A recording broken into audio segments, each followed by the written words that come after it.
wants out, and he just says, "Bye, Felicia." And it just kind of, for whatever reason, about 2 or 3 years ago, it just sparked this whole meme, and it just went viral all over again, even though it was 20 years old. And you see it in tweets, you see it in all these kinds of things, and now the kids are saying it. And here's the thing, the other day I'm leaving my house. As I'm walking out the door, my little girl who's 6, my precious little girl, she's like, "Bye, Felicia." I'm like, what? Like, I just stopped in the door, and I'm just like, do I just keep going about my day, and do I ignore it, or do I turn and do I make this a teaching moment? So I'm like, man, I got a parent here in this moment. So I walk back to the house, and I get down on a knee with my little girl, Zariah. I'm like, "Sweetie," I said, "what did you just say?" And she goes, "Bye, Felicia."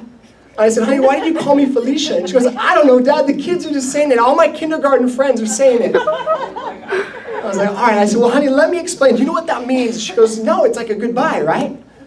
I said, no, honey, it's not. And so I explained to her what it means, that it's this term of like dismissal, and it's really saying, I don't care about you, and I want you out. Get out of my face, get out of my house, get out of wherever you are. Like leave, be gone, no more. And I said, "Honey, let me tell you something." I said, "Our family, we're Stantons, and this is what we believe. We're for people." I said, "Even more, you're a Christian, you're a follower of Jesus." I said, "We want to do everything we can to care for people, to love people, to value people, to speak into their life. We're for people. We're not against people." And so I just kind of started sharing that to her, and then it kind of started to build. And there's this moment that we have as preachers where it's like, you just want to start preaching, it's just like these settings, but sometimes I just want to start preaching to people, just preach to myself a lot, but you just got this thing. And so I'm like kind of starting to preach a little bit, and this is what I said to her. I said, "Honey, as followers of Christ, what that means is that we don't say goodbye, Felicia, or bye, Felicia. What we say is hello, Felicia." I said, "We're for people, so we're always doing everything we can to reach people and to invite people and to love people."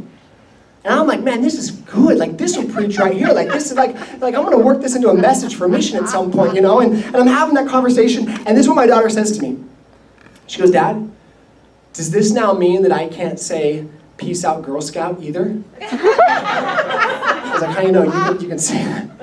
And I just laughed. I was like, man, But here's the thing. My little girl didn't get it.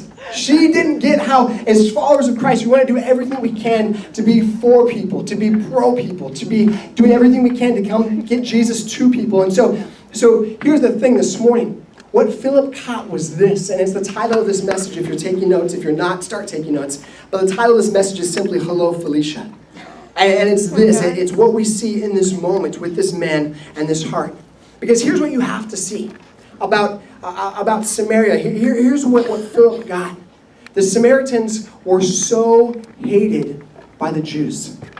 600 years prior to this moment, to give you a little bit of history, the Jews were in exile, and these other people came in and began to intermarry with some of the Jews that were left behind, some of the non-influential, basically just those that were just kind of left behind. And so they begin to intermarry with them, and so they kind of take on this thing of this pagan religion, and they take on this thing of this Jewish religion, and they kind of combine it, but they claim to be Jewish, but they really weren't.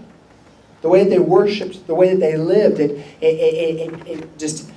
wasn't with the ways that the Jews worshipped and the ways that the Jews lived, and it didn't line up with that. And so the Jews had this deep animosity toward the Samaritans. When Jesus tells the story of the Good Samaritan, the fact that the person that decided to help the person was a Samaritan, that was revolutionary. That was the greatest plot twist of all time. They couldn't stand the Samaritans. The Samaritans were the very people that the Jews would say, "Bye, Felicia," to. They didn't care if they didn't know God. They didn't care if they weren't going to spend any time in a relationship with Him. But Philip was different. Philip recognized that these people needed the gospel. And so he went to them. He took the gospel to them. It was radical. It was revolutionary. It was everything that you would expect anyone that spent time with Jesus to be doing. Here's why this is so significant, though. After Jesus goes to the cross, after he resurrects from the grave, before he ascends back into heaven, he gives us this statement in the book of Acts. It says this in Acts 1:8. He says, "But you will receive power when the Holy Spirit comes upon you, and you will be my witnesses, telling people about me everywhere." And this is what he says, "In Jerusalem, throughout Judea, in Samaria, and to the ends of the earth." What Philip